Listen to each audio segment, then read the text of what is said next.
Assalamualaikum warahmatullahi wabarakatuh. Waalaikumsalam Saya warahmatullahi wabarakatuh. mau mewawancarai bersama Mas Anwar Ya, saya sendiri. sebagai marketing IndiHome. Di sini saya mau bertanya tentang pandemi. Oh iya, boleh. Bagaimana pendapat Mas Anwar melihat pemerintah menanggapi pandemi ini? Menurut saya sih cukup optimal ya, Bang, untuk pemerintah mengajukan bansos kepada masyarakat. Ya, walaupun ada kekecewaan sedikit masalah kemarin ya gitu, tapi ya alhamdulillah kita ada dapat dari pemerintah gitu. Apa dampak yang dirasakan selama pandemi ini? Cukup ini sih ya penjualan aja sih, Bang. Ya penjualan makin turun karena pandemi, dan ya untuk internet makin naik gitu. Pasti soalnya kan namanya kita gara-gara pandemi pada WFA ya, Bang ya. Rata-rata udah masang IndiHome, alhamdulillah semenjak WFA kita naik, penjualan makin naik gitu. Berarti ada Khusus IndiHome aja sih gitu. Berarti ada hal baik. Ada hal baik juga untuk di pandemi ini, gitu aja. Kalau buat keluh kesah yang dirasakan selama pandemi ini apa sih? Keluh kesah ya kita lebih waspada aja sih sesama pelanggan. Kita kan takutnya kita ada pelanggannya kena corona, jadi kita rada lebih berhati-hati aja sih, Bang, gitu. Buat selama pandemi ini. Terima kasih ya Mas Anwar. Oh gitu. Oh iya. Jadi hari ini saya sedang ingin mewawancarai bersama siapa, Bang? Bang Nuhi, penjual mie bakso bening. Jadi di sini saya ada 3 pertanyaan tentang pandemi. Bagaimana pendapat Abang melihat pemerintah menanggapi pandemi ini?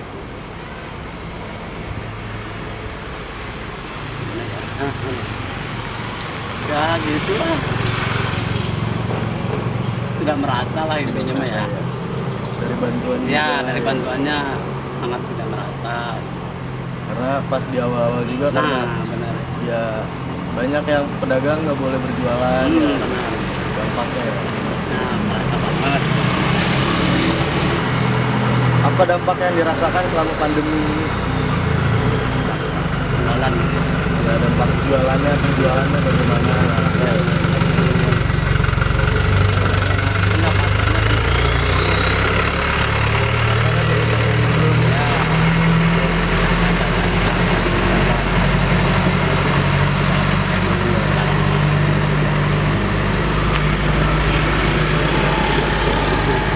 Sepi ya gara-gara ya orang-orang masih pada takut. Masih banyak nggak mau keluar, mau beli juga nanya-nanya dulu kan. Terus apa keluh kesah yang dirasakan selama pandemi ini? Ada sih ya. Dinikmatin aja ya paling ya. Iya. Mau ngeluh juga. Ya mau ngeluh ke siapa? Iya benar. Yaudah sampai segitu aja ya Bang ya. Terima kasih. Sama-sama. Ya.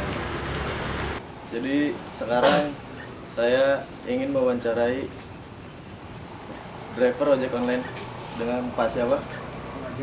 Dengan Pak Ajat. Jadi saya di sini mau bertanya 3 pertanyaan, Pak. Yang pertama, bagaimana pendapat Bapak melihat pemerintah menanggapi pandemi ini? Biasa-biasa aja ya. Kalau menurut saya apa yang dilakukan pemerintah saya rasa belum merata. Belum merata ya. Kayak bantuan aja ya, bansos. Kalau dibilang mungkin pemerintah melihatnya satu daerah, satu area tidak pelosok-pelosoknya Kurang. ini. Itu bilang kalau ada Apa yang dampak dirasakan selama pandemi ini, Pak?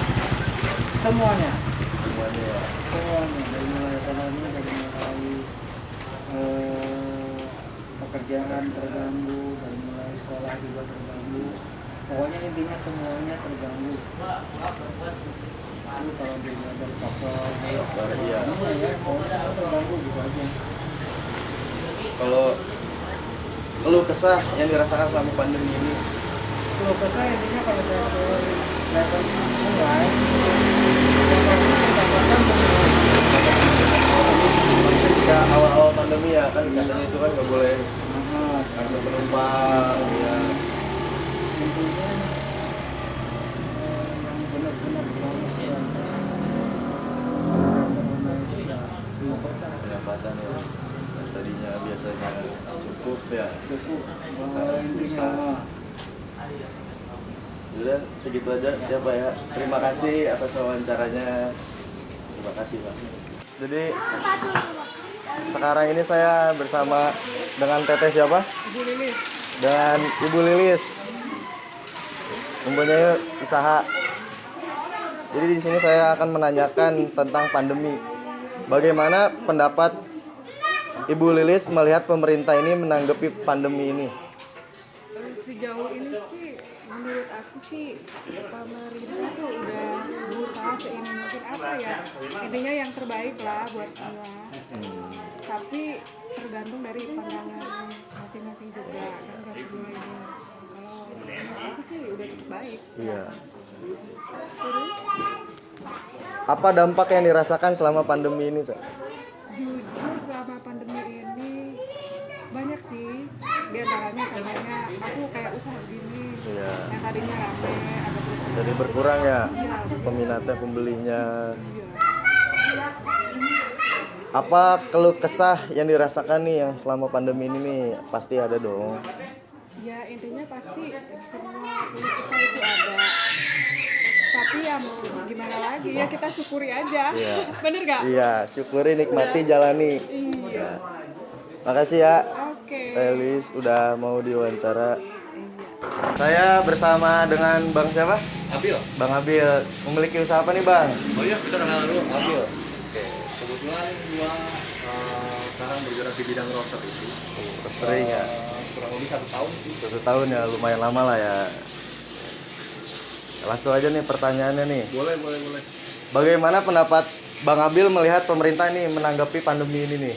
Menurut gue sih cukup lambat sih. Dalam Lambat. artian ketika China, ketika Jepang sudah melewati mendapatkan pandemi itu lebih dulu, justru kita lebih santai-santai. Jadi warga negara asing datang ke Indonesia dengan wisata, baru ketika udah positifnya itu melambung tinggi, baru pemerintah tegas. Menurut gua agak sedikit lambat sih. Lambat ya tentang penanggapan, apalagi tentang bantuan-bantuan yang Dari bantuannya, dari pencegahannya juga. Pencegahannya. Itu banyak. ketika negara lain juga udah selesai pandemi udah berakhir, negara kita masih kita baru terus lockdown, berjalan. baru Iya. lockdown. Pertanyaan kedua nih Bang, apa dampak nih yang dirasakan selama pandemi ini nih? Apalagi kan memiliki usaha kayak gini nih. Dampak dari usaha gua sendiri sih cukup apa ya? Kalau gua kan sebagai penyebakan ya. Iya. Ternyata yang lebih banyak dampaknya itu adalah kafenya. Kafenya. Karena dia kan B2C ya. Kalau gua kan B2B. Iya. Lebih ke arah gua sebagai supply-nya. Jadi dampaknya sebenarnya agak sedikit menurun. Nggak terlalu Penghasilan signifikan. ya. Dari mulai penghasilan, mulai dari karyawan, pengurangan, segala macam itu dampaknya bagi gua agak sedikit kacau sih. Tapi pas ketika dampak itu terjadi nih, apakah tapi masih ada beberapa kafe gitu yang tetap Banyak, Masih cuman banyak. tidak sebanyak setelah bulan-bulan November Desember ini. Desember ya? Di saat pandemi itu lebih banyak ke arah gue menjual kopi yang langsung B2C. Jadi gue awalnya B2B, gue menambah juga B2C. Gue nawarin juga ke beberapa pengguna kayak rumahan, terus kita diantar langsung ke rumah, tipikal begitu sih. Kalau buat keluh kesah sendiri nih, yang dirasain nih selama pandemi ini pasti ada dong. Waduh, keluh kesahnya sebenarnya lebih banyak dibanding dampaknya. Iya. Karena berkeluh kesah di mana gua suka nongkrong, gua nggak bisa nongkrong tuh di situ. Iya. Gua biasa ngopi di kafe-kafe, tapi gua bisa ngopi di situ. Akhirnya gua cicipi kopi gua sendiri. Apalagi selama PSBB sendiri ya kan PSBB, tuh. Sendiri ya. Selalu diperketat selalu Dari diperpanjang. jamnya, Iya. dari physical distancing, nggak bisa banyak orang. Iya. Dari jamnya juga. Pembatasan dikit-dikit. ya. Pembatasannya banyak banget itu sih. Yang menurut gua kalau kesal dari diri gua pribadi, gua nggak bebas. Betul. Oke nih Bang, terima kasih banget nih wawancaranya. Sama-sama. Makasih ya udah mau diwawancarai. Oke. Aman. Sukses selalu. Oke.